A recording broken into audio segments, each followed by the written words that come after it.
Dans l'épisode précédent, j'étais sur Tatooine. Et maintenant, je suis sur une planète qui est surpeuplée, appelée Megapolis.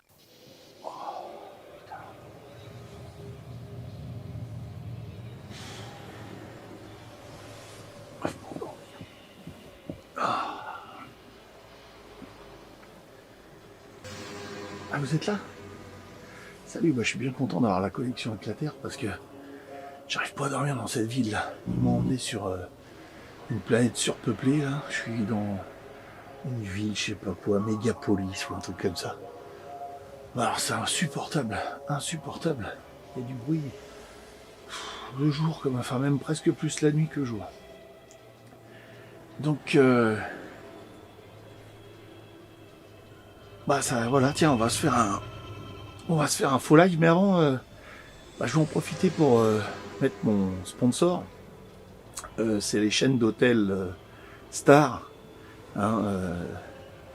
des villes comme Mégapolis, voilà. Les hôtels Star, les meilleurs hôtels de Mégapolis. Donc ils m'ont gracieusement prêté une chambre d'hôtel, si je les cite sur mes vidéos. Donc aujourd'hui on va parler de deux sujets qui me tiennent à cœur. Le marathon de Paris, voilà, la première fois que je l'ai fait. Et puis un deuxième, c'est encore une compétition que j'ai fait mais complètement différente. J'ai fait les championnats de France de Battlefield Bad Company 2. Allez, c'est parti. Alors, on revient sur un premier sujet, le marathon de Paris. Voilà, un truc de fou, hein. Un truc de fou. Alors, je me rappelle plus. C'était en quelle année? Je me trompe pas. Ouais, c'est ça. Et ça, c'était en 97. Donc en 1997, j'étais invité chez ma sœur et mon beau-frère à manger. Et puis je me rappelle, ils habitaient à Montrouge à l'époque. Et je vais manger chez eux. Ils avaient un copain qui avait arrêté de fumer depuis 3 ans, enfin peut-être même moins que ça encore. On dirait que ça faisait pas longtemps. C'était un gros fumeur, un mec tout petit, tout sec. Et moi à l'époque je faisais pas mal de sport, tennis, musculation, piscine, voilà, un petit peu de course à pied, d'entretien, l'été planche à voile, enfin multisport quoi. Bon, je savais faire pas mal de choses, mais pas très bon, pas hyper perfectionné. Voilà, un sportif quoi. Et puis Denis là, c'est le copain, il me dit ça serait bien. Je voudrais faire le marathon de Paris, mais il faudrait quelqu'un qui me pousse jusqu'à 20 km. Et puis après, ça me donnerait un rythme. Et puis après, je partirais. Mais au moins quelqu'un qui discute avec moi et qui tienne jusqu'à 20 km.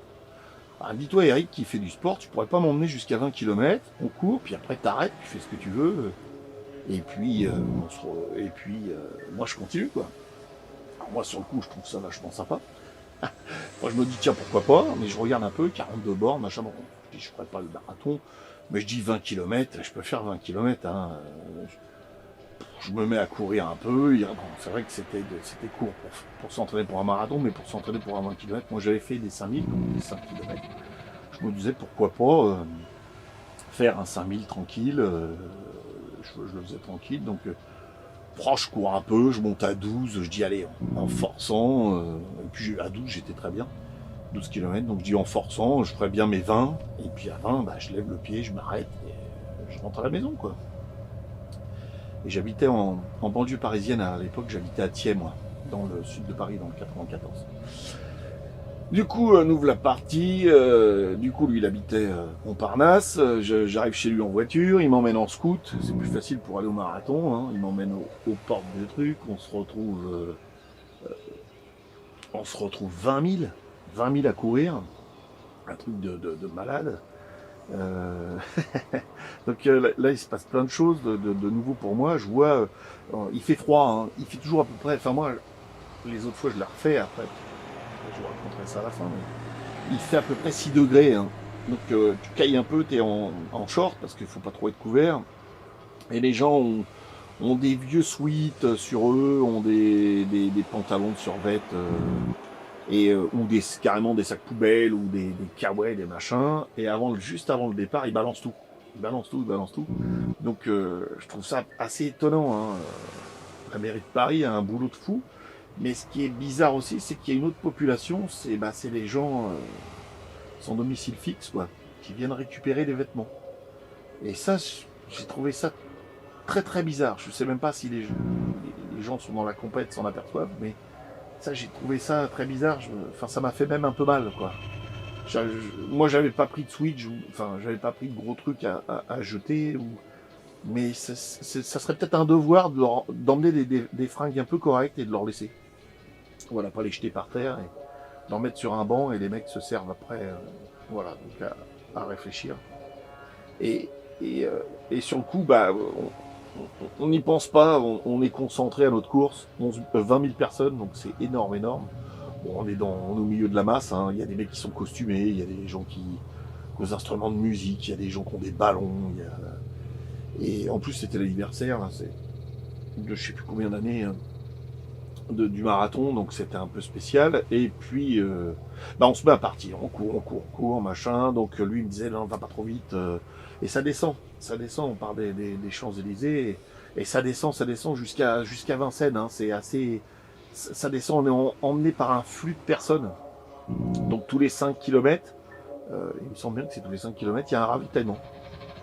Et ça date de vue, hein, parce qu'après, je crois que mon dernier marathon c'est 2003. Donc tous les 5 km, on a du ravitaillement, à manger, à boire, des bananes, des fruits, des choses comme ça. Des fois, ce qui est bien, c'est de tomber sur une petite boisson comme une petite boisson énergétique. Là, ça donne du.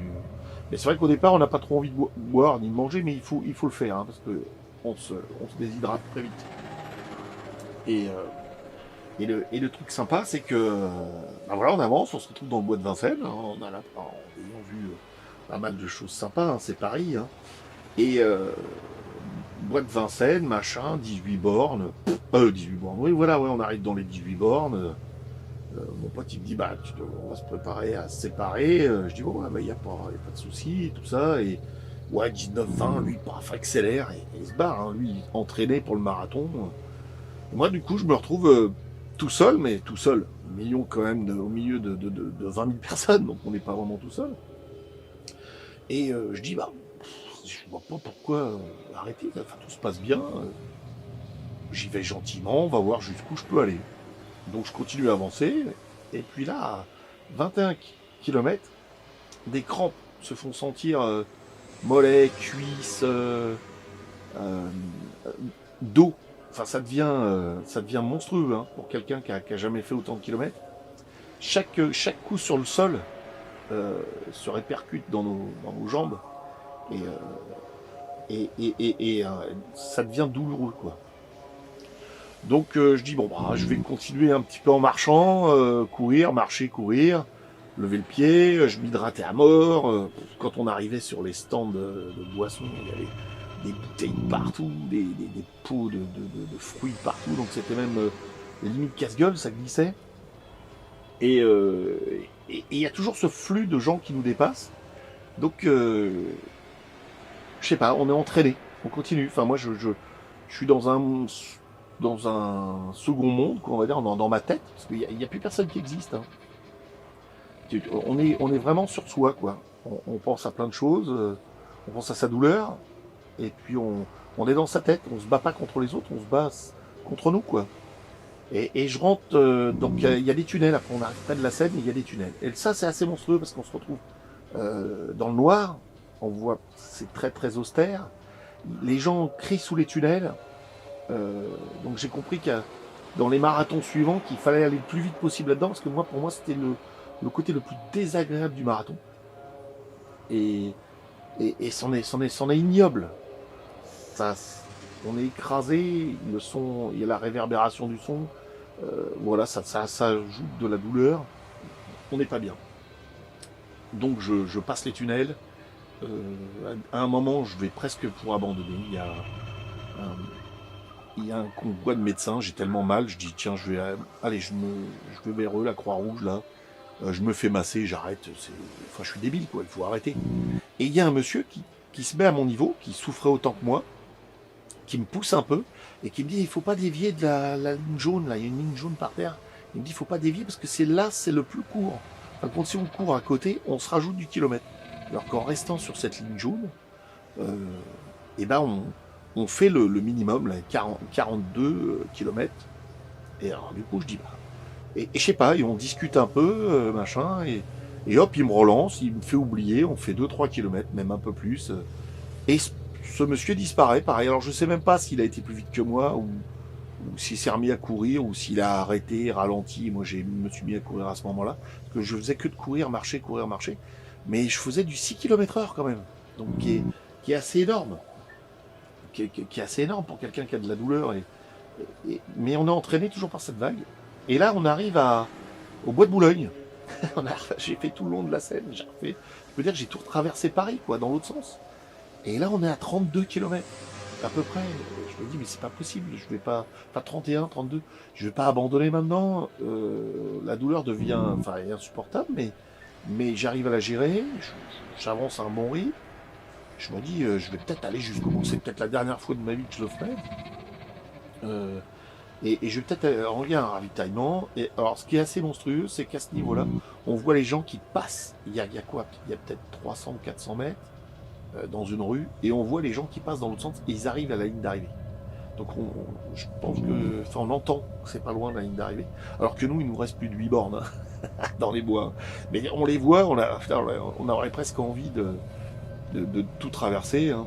Oh, j'ai oublié de vous dire, on a un capteur sur nous qu'on met sur notre chaussure pour montrer qu'on est passé à chaque relais, hein, parce que sinon il y a des gens qui s'amuseraient à couper, je pense qu'il y a des tricheurs dans tout. Donc je fais ça, j'arrive dans le bois de Boulogne et là c'est assez monstrueux. Le sol devient en pavé, donc il n'est plus question de courir sur le pavé, ça fait vraiment très mal. Partout, ça tord les pieds, ça tord les chevilles, ça casse le rythme. Donc je m'en vais un peu sur les bords où il y a de l'herbe et de la terre. Donc pareil, on fait des plus courtes foulées, mais il y a moins de coups dans les genoux. Et ce qui arrive. Hein. J'arrive à la fin du marathon. J'y crois plus du tout. Je sais même pas comment j'ai fait pour arriver jusque-là. J'ai rien lâché. En fin de compte, c'est le mental, je crois, plus que mon corps, parce que mon corps, on n'en parle plus. Je suis presque une loque. Et j'arrive je passe la ligne d'arrivée, tout content. Donc un peu gelé là, il fait très froid. On me met un sac poubelle autour de moi là, donc je fais des trous pour mettre les manches, histoire de me réchauffer. On me met une médaille autour du cou parce que j'ai mis moins de 6h30. Mais j'en étais pas loin des 6h30, à mon avis, j'avais 6h15 donc ça fait, on se dit, ça fait 6 heures qu'on marche, qu'on souffre, quoi. Et le truc aussi, c'est pas 42 km, hein, je crois que c'est 42 et 800 mètres, mais les derniers 800 mètres, c'est monstrueux, quoi. Donc là, on reçoit cette médaille que je vais vous la montrer, je vais à la fin. Je vais arriver à la téléportation de la médaille. Voilà.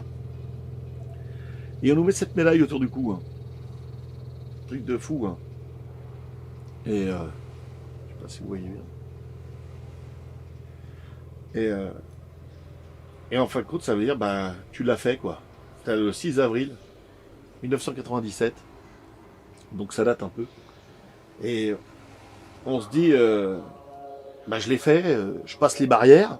Et là, il y a un petit coup de vent qui arrive. Bien gelé, je me rappelle. Qui arrive. Et là, j'ai mes jambes. C'est des crampes, mais ça verrouille tous les muscles. Et tout, c'est-à-dire qu'ils sont verrouillés. Ça se ferme. Et je peux plus bouger, je suis paralysé. Je suis paralysé aux barrières. Et je dis, mais c'est quoi ce truc de fou? Je suis bloqué. Il y a quelqu'un. Du coup, il y a des secouristes qui arrivent tout de suite. Ils me rentrent dans une tente. Ils me donnent à manger. Ils me réhydratent. Parce qu'en fait, je suis complètement en déshydratation. Hein.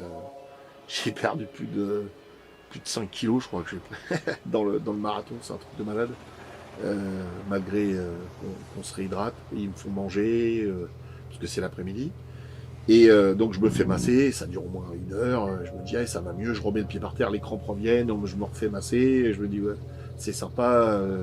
Enfin voilà, je me repose un peu, je mange, je dors un petit coup.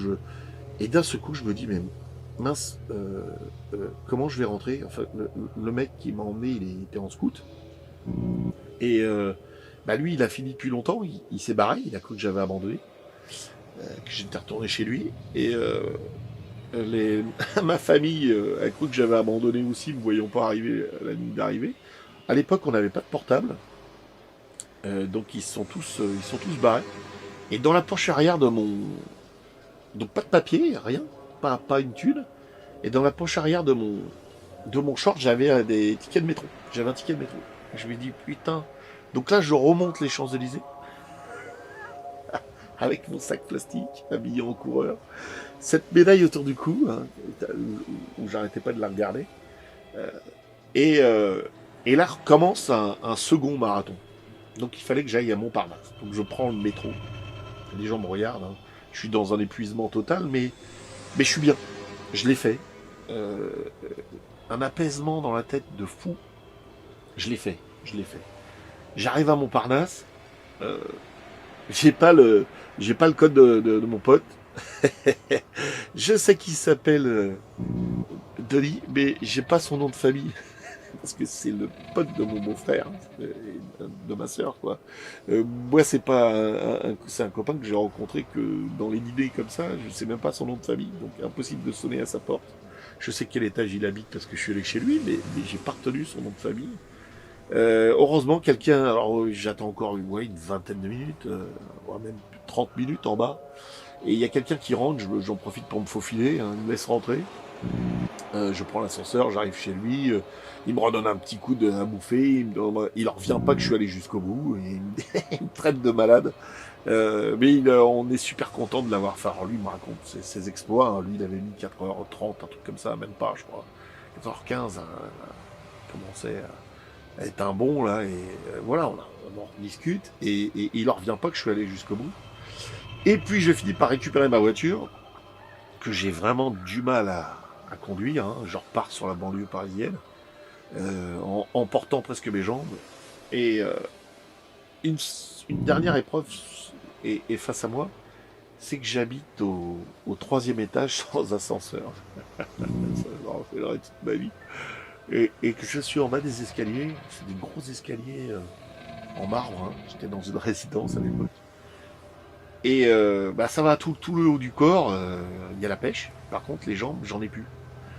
Donc, monter les escaliers, j'ai mis pour 3 étages, j'ai mis plus de 20 minutes, ouais, pour monter les 3 étages, en forçant avec les bras. Tout le monde m'a traité de malade, mais j'étais content, moi je l'ai fait. J'ai mis 3 jours à m'en remettre, hein, un truc de... Voilà, 3 jours à m'en remettre. Et au départ, il n'était plus question de marathon, hein, de course à pied dans ma vie d'aussi forte. Et puis, je sais pas, il s'est passé 3 années. Et au bout de 3 ans, j'ai dit je le refais. Donc, je me suis entraîné. J'ai jamais été très bon, hein. J'ai réussi à faire... je faisais du 13 km/h dans mes entraînements. J'étais très bon pour le semi, hein. Ça, je l'avais fait aussi. Il y a une année où je l'ai fait. J'arrivais à 30 km, j'avais mis 3 heures. Et puis à chaque fois, à 32 km, j'explosais. C'est là que les vrais marathoniens remettent un coup de pouce, hein. Moi, j'ai jamais réussi. Donc voilà, je l'ai fait plusieurs fois, le marathon de Paris. Je crois bien, je l'ai fait 4 fois. Plus un semi, plus plein d'autres choses, mais et j'en suis fier. Ça fait un peu loin maintenant, mais j'en suis fier. Voilà, c'était l'histoire du marathon de Paris. Allez, on passe au deuxième sujet. Voilà ce second sujet. Voilà, c'est encore une compète. J'ai eu des soucis de santé, on va dire, dans le sport. Est tombé un petit peu à l'eau. Et à l'époque, je jouais beaucoup sur PC. Mon jeu préféré, c'était Battlefield. Et c'était l'époque de Battlefield Bad Company 2. Hein, je vous montre là. Pardon, je vous montre là. Et un jeu assez sympa, hein. C'est un jeu de guerre, hein, un vue de FPV, hein, comme vous pouvez voir. Et je tombe sur un pote avec qui j'avais couru pas mal, un pote pompier, qui me dit, bah écoute, je suis dans une team, moi si tu veux, un groupe quoi, il connaît pas vraiment les personnes, on peut louer un serveur, c'est assez sympa. Et du coup, on a un serveur privé avec des codes et on peut donner des règles du style, on se sert pas des véhicules, on se sert que des couteaux ou des petits pistolets. Et ça permet de faire progresser le personnage et de débloquer des armes, des skins, tout ça. Alors des skins, c'est l'apparence. Hein. Et ce qui est assez sympa, c'est qu'on se met sur une carte et à force, on la connaît par cœur. On s'entraîne, on est un groupe, on joue en groupe, de temps en temps, on va jouer avec les autres en groupe. Et c'est par groupe de 4. Et s'il y a quelqu'un qui respecte pas les règles, on peut l'avertir. Et s'il continue à faire n'importe quoi, on peut l'éjecter du serveur. Voilà, on est un peu chez nous. C'est un peu, on se retrouve à jouer comme aux gendarmes et aux voleurs quand on était petit. Et c'est assez chouette. Et puis donc on s'entraîne bien et tout machin. Et puis il y a un mec il vient me parler, il me dit écoute, ça serait sympa parce qu'on pouvait se parler à l'époque en même temps. Hein, ça existait déjà. Et on joue en réseau et il me dit ça serait bien si tu venais jouer avec nous. On a le championnat de France à faire. On cherche un joueur.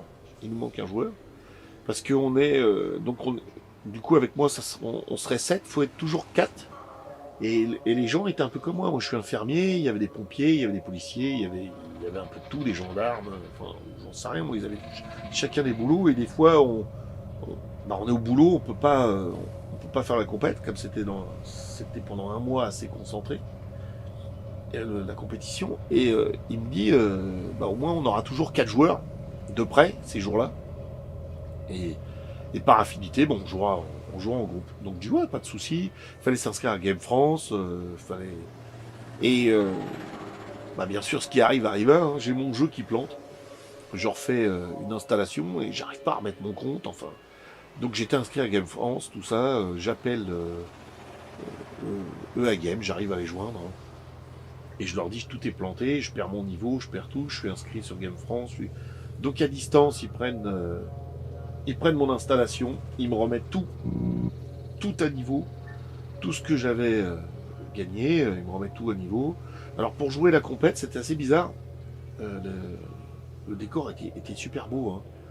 On avait des effets de soleil, on avait de l'herbe haute, des ombres, tout ça. Et pour jouer en compète, on enlève tout.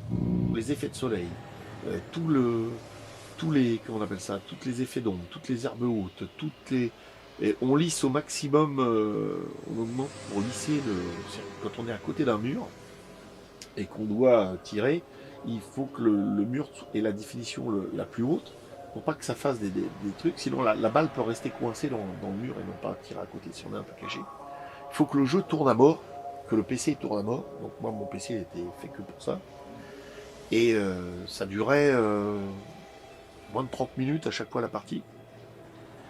Et on avait gagné des parties, on en avait perdu d'autres, c'était assez sympa, c'était assez compète, on se marrait bien, avec une bonne ambiance. Il y avait des armes qui étaient interdites. Moi j'étais, donc j'allais sur les serveurs russes, moi, ils avaient les cartes, ils sortaient les cartes complètes, avec tous les endroits où on pouvait se cacher, tous les endroits qui avaient des défauts, tous les endroits...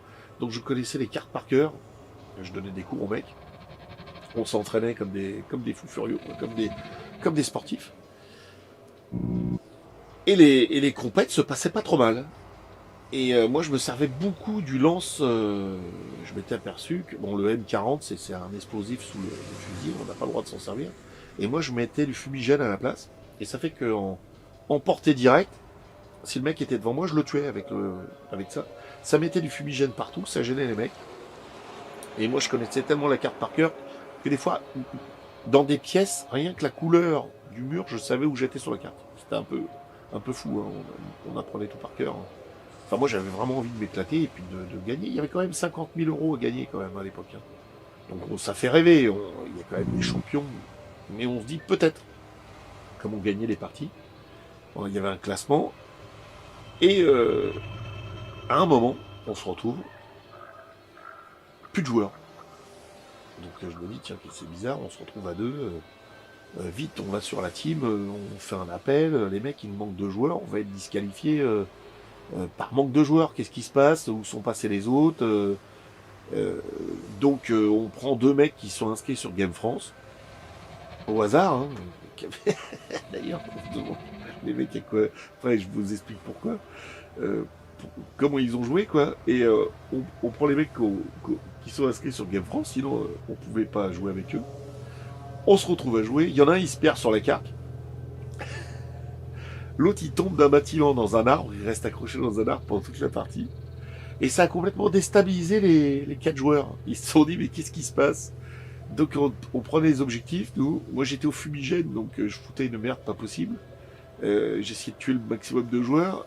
Les autres comprenaient pas ce que le mec faisait sur la carte à se balader et était perdu. Donc ça les occupait. Et le mec dans l'arbre, personne n'arrivait à le buter, quoi. Parce que, je sais pas, il était coincé dans la carte. Donc il a passé sa partie dans le truc. Et on a gagné. À 2. On pouvait pas dire qu'on était 4. Hein. Et on a gagné à 2. Donc ça nous avait fait rire. Mais en même temps, on comprenait pas où étaient passés les autres joueurs. Donc je refais un appel en disant, putain, on a eu chaud, on a failli paumer, on a quand même gagné. Bon, on s'est marré avec les 2 mecs, mais on pourra pas repartir avec eux. Et la partie, la semaine d'après, on tombe contre une équipe. Alors, j'ai jamais su s'ils étaient très forts ou pas. Hein. On était filmés hein, pendant les parties. Hein. Il y avait des gens qui enregistraient les parties pour savoir si on utilisait des armes interdites. Donc, il fallait vraiment faire attention aux armes qu'on prenait. Hein. Et on arrive à la partie. On était 2. Je crois que c'était le même que l'autre fois. Impossible de me rappeler. Hein. Et on a été disqualifié, on n'a pas trouvé de joueur. On est retourné sur le serveur et c'est un peu bizarre. C'est-à-dire que j'ai jamais su ce qui s'est passé. Si les mecs avaient eu peur, si les mecs devaient travailler et avaient d'autres obligations dans la vie, hein, ce que j'aurais très bien compris. Mais j'ai pas compris, c'est le manque de messages. Personne. On nous a dit, excusez-moi, je pourrais pas venir, j'ai le boulot, ou j'ai un problème familial, n'importe, pas une excuse. Là, on aurait dit, ça nous intéresse plus, ou on s'en fout. Et j'ai trouvé ça bizarre, le manque de sérieux. On s'était entraîné, je pensais qu'on était une équipe, et contrairement... alors je l'ai déjà vu dans le sport, hein, ça. Il y a une espèce de peur aussi, et j'ai été extrêmement déçu. Donc je suis retourné jouer avec les mecs à faire des parties comme ça. J'ai jamais eu la team du championnat de France, hein, à part le mec qui avait continué avec moi. Les autres, je les ai jamais revus sur le serveur. J'espère qu'ils sont pas morts. Hein. Voilà. Mais ça fout les boules. Ça fout les boules et ça s'est terminé comme ça. Donc on a été disqualifiés, ils n'ont pas perdu. Moi j'aurais préféré perdre. Voilà. Je suis un peu comme ça. Moi je préfère perdre aux choses que d'être disqualifié. Et... Voilà. Je sais pas si vous voyez mon ressenti, mais une espèce de déception. Bon bah voilà. Faut la terminer. Je vous dis, portez-vous bien.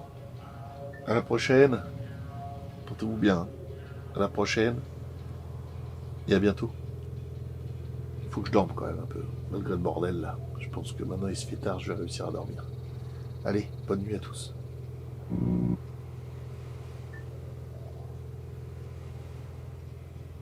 Allez, faut y aller.